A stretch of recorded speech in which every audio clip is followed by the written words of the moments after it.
Welcome back. Hope you enjoyed the time in the breakout rooms with your fellow learners and that you have very interesting discussions. We're waiting for your insights in the main chat, so please share them with us. We already have some insights from breakout room 1, but we're waiting for the rest. So just don't be shy and share your insights. Okay, Larry, so should we begin commenting on the first question? Sure. Okay, so yeah, the first question was, how might you analyze your forecast errors in order to improve your forecasting? So how to use forecast errors to improve forecasting. Okay. We don't have feedback yet? We have some feedback, so let's see what they suggested from breakout room 1. They said, track forecast accuracy and variance bias. If demand is bigger than supply, it might lead to finance issues. Accepting that forecasts are a challenge, of course, they're challenging. Real adjustment to baseline forecast. Understand that all errors are not due to bad forecast. It could be supply issues that may reflect in error figures.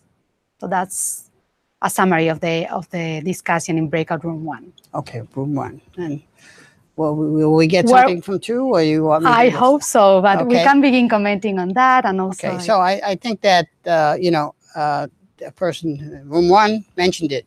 One is comparison to the baseline forecast, because what I found in my research is a lot of companies never keep their baseline forecast. They come up with a final forecast. They compare forecast error against it, but it's very important to look at the baseline forecast and see in what cases was the baseline forecast the better forecast over time. And if it is, then we go with the baseline until we learn how to do better with what we're doing. But the current forecasting process is adding error rather than getting rid of error. So it's important to understand, you know, we did all this final forecast on top of all these baseline forecasts we had. Maybe we're better off with the baseline forecast in some cases for some products and some geographies, all right? And I think that's important.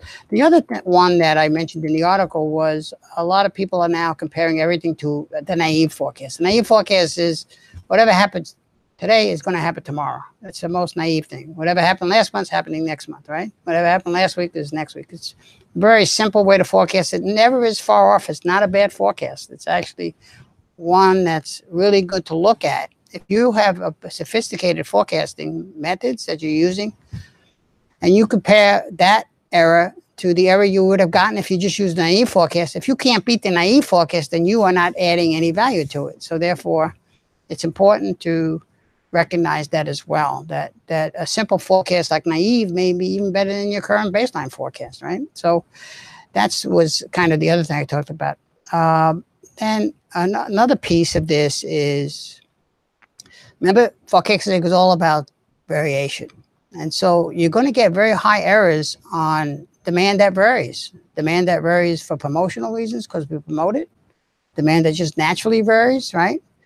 And basically, you need to put special focus on those if you can, right? But there's only so much you can increase the accuracy of that.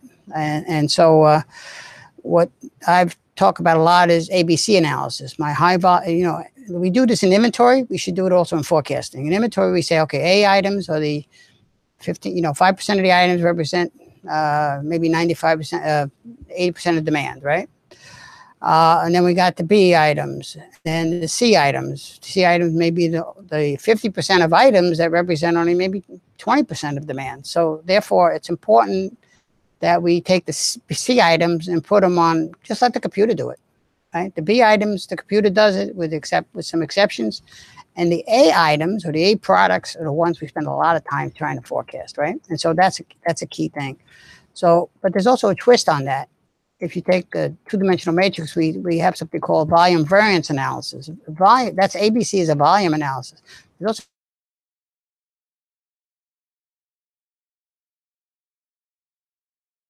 whatever you want to plot 2x2, which says, you know, which are the ones that are A items that have high variation of error, which one have low variation of error. And we want to basically do our analysis against that as well, because there comes a point when you get high variance items that you don't want to spend a lot of time trying to get accuracy because you're not going to get it. It just is highly variable. So that helps you figure out how to learn from the forecast errors. And so those are some other breakouts. Other breakouts include product groups, customer level. Aggregated forecasts are typically more accurate than deaggregated forecasts. So if somebody needs something at an aggregated level, we should forecast the aggregate. All right, so that's again another thing. You know, when you look at aggregations versus deaggregation, is it better to deaggregate and aggregate, or is it better to produce the forecast at the aggregate level and push it down to detailed level? So those are what I mean by, because what happens in many companies, they're so busy doing forecasting that all they do is keep track of error. That's it on a total level, and they don't understand that looking down in the depth of it, understanding where those errors are, you could figure out what we call the forecastability of each item. Is how forecastable is it? What can be the lowest error you can get, because that you reach a limit. And it's not worth spending a lot more time on it. So that's what I mean by looking at the error in much more detail, lots of breakouts, okay? I think your article about forecastability can be really interesting for our learners too, so I might share it with them. There's an article later. called Forecastability, yes. right? Yeah, okay. Yes, that's fantastic. Yeah. Oh, thank you, Larry. Should we go to the second question? Okay, no more feedback from the No more feedback. They are okay. kind of shy, so that's all right. Please go ahead and share your feedback. Okay, now we have more? Okay, we have more here. Oh, good, okay. I missed it. So they said for question 1, forecast bias, tendency to be over and under forecast. Also check this against the original sales target and purchase budget to see if those were good assumptions to begin with. Okay. So yeah, connecting with the other functions. The forecast error in dollars and units. It would then focus on my top 10 or 20 SKUs using the power rule, 80-20. 80-20, that's right, ABC. Good point. I tend to use the 80-20 rule just because of the large number of SKUs I would be managing. So just to prioritize. Standard deviation, how stable or volatile is my forecast? You also mentioned that. Right. If the standard deviation is large for a product with fairly stable demand, this could mean that my model needs to be tuned so that it is not overly reactive. Right. Good. So yeah, thank you. Thank you for your insights for breakout 3. That's really interesting points, and I think very aligned with what Larry just mentioned. Yep, I will agree with 100%. I have no comments on that one. Yeah. So it's just like pointing out important things again. Right. And from breakout 2, now we're getting their feedback too. They said calculate the MAPE and compare it with the MAPV. That's also like a message you're suggesting in other of your articles. MAPE value lower than MAPV is a sign of value addition, insights from the article with a smiley face. High level actual forecast divided by actual times 100, so the percentage. You can analyze by SKU to see which ones generate more errors, effect of promotions and other market distortions or conditions, and trends on errors, and understand and remove bias. Okay. Just a little comment on that, because again, I probably did mention error. Forecast for error is, actual minus forecast over actual.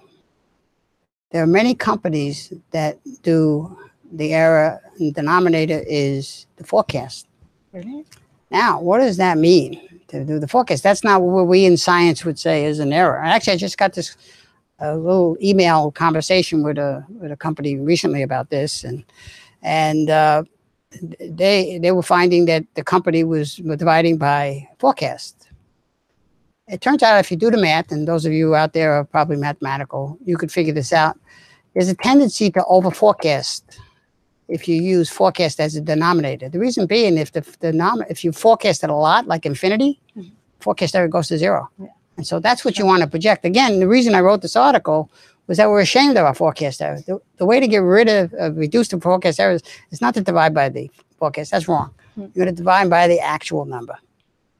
So people say, well, what if you have to divide by 0? Well, okay, you work around that if you have to divide by 0, because that becomes infinity. But still, the correct formula for error is actual minus forecast divided by actual, right?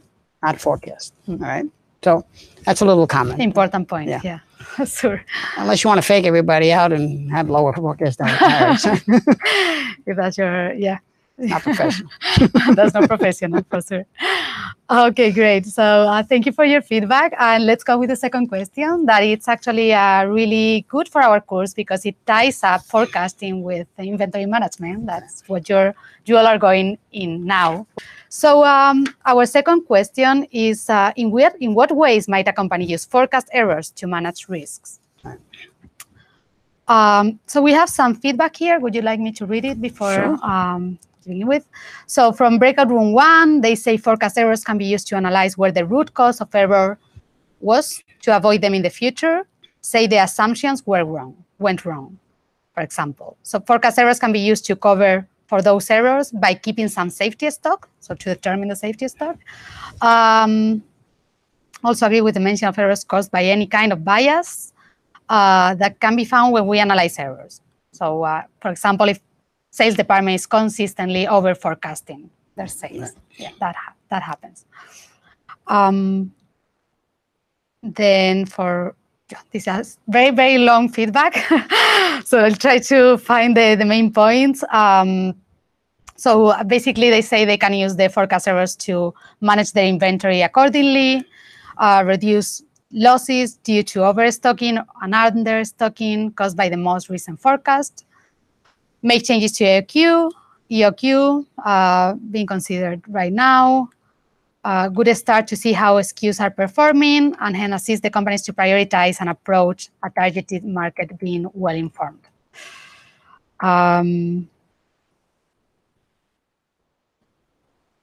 Would you like to begin with that? No, those are all very good.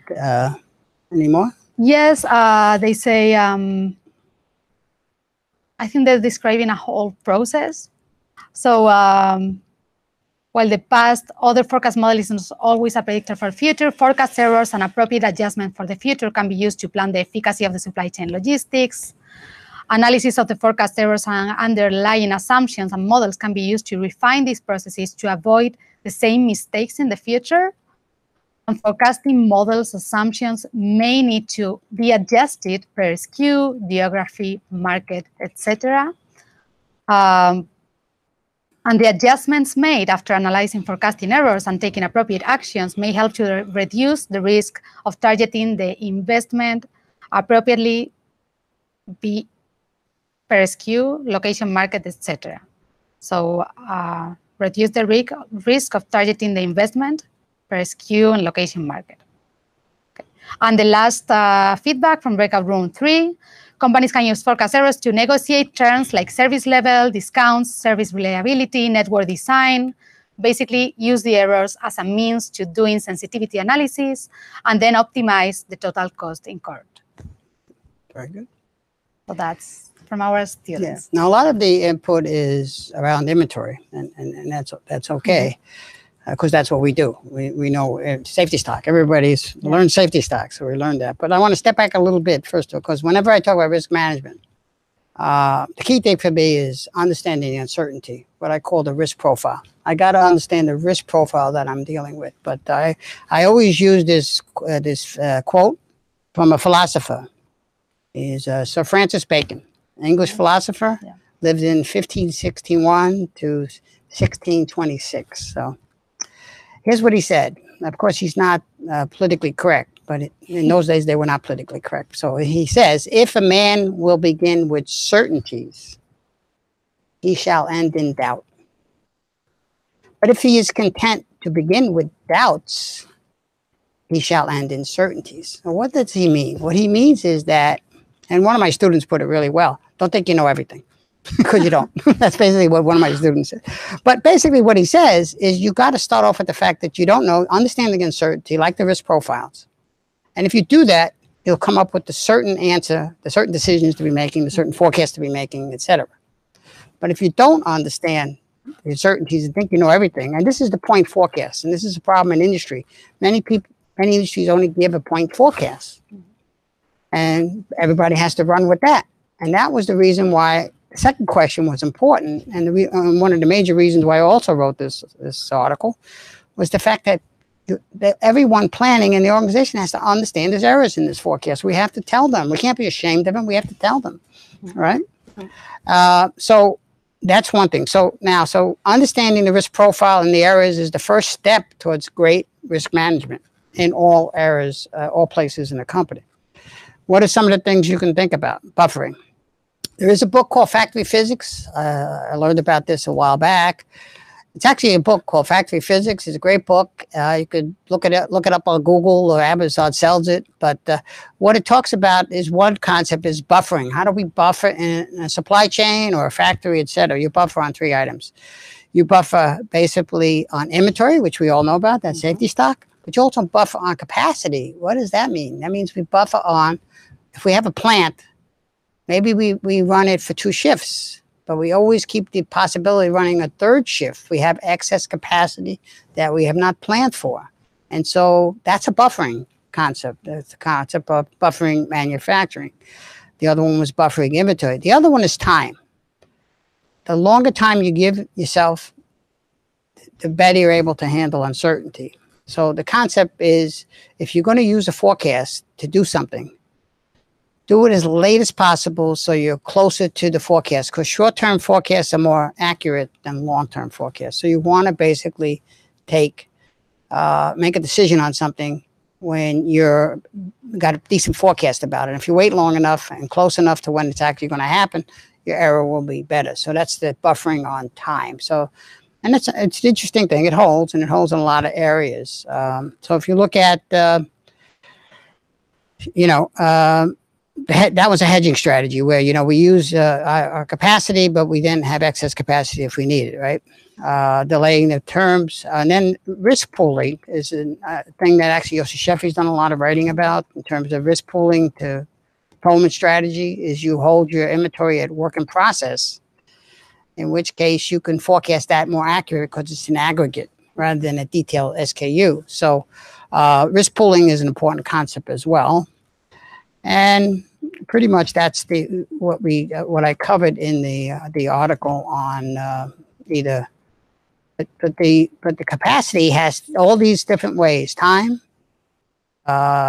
capacity, and inventory can be used in multiple functions in a company. Certainly, even marketing and sales and various pieces of supply chain can all use concepts. Either in production, inventory, size of distribution centers, when I need overflows. These are all things you've got to take into account that mitigate risk. Because the real issue is you're trying to get upside revenue potential. When there's an upside for revenue possibility, in supply chain, we can't say, no, we don't have it. We got to have it. So we have to have the capability of capturing upside risk. Because if we go with a point forecast, it turns out that if it's normally distributed, the error, half the time will be too high, and half the time will be too low. The ones that people really worry about is when you're too low, because then you lose revenue. So to set your inventory on the average says you're going to be out of stock half the time. That's not right. That's why we put safety stock into it. Same thing with plants. You don't do your plant on the average. You do your plant on the fact that you need to capture some upside potential. Okay. All right. So that's pretty much what I wanted to talk about here. Really interesting, Larry. And the buffering idea is a great addition, and it's going to be very helpful for our learners in the day-to-day at work. Thank you, Larry, for being here today with us. We have some very interesting questions that were raised by our learners about other topics related to forecasting, but we have no time to address them now. I will talk to Larry about them and share his insights with you in the course, in the section of the SC1x Live Event, okay? So we can have some interesting discussion there in the forum, if Larry agrees. I agree, and it was nice to talk to everyone today. Thank you. It was fantastic to have Larry here. He's a great expert in forecasting, and I think he added a lot of value to our course. So thank you so much. And just a couple reminders for our learners. We are discussing current topics, and this week's topic is about forecasting. So you will find this post by Chris Kaplis in the general channel in the forum. I will put the link in the live event section too, in the course. So this week we are discussing about Apple's problems with forecasting demand for iPhone X. and they're having a lot of problems there. They over-forecasted by like 50%. So join the discussion and share your insights about this topic with us. And another reminder, and this is an important one, we are opening the midterm exam tomorrow at 1500 UTC. It will be open from tomorrow, February 7th, until February 14th. So it will be open for 1 week. But remember, it is a timed exam. So once you begin to take the exam, you only have 4 hours to complete it. So good luck, and I hope you all pass. I'm sure you will do a great job. So thank you again, Larry. It was fantastic to have you here. Yeah, nice to be here. Yeah. Bye.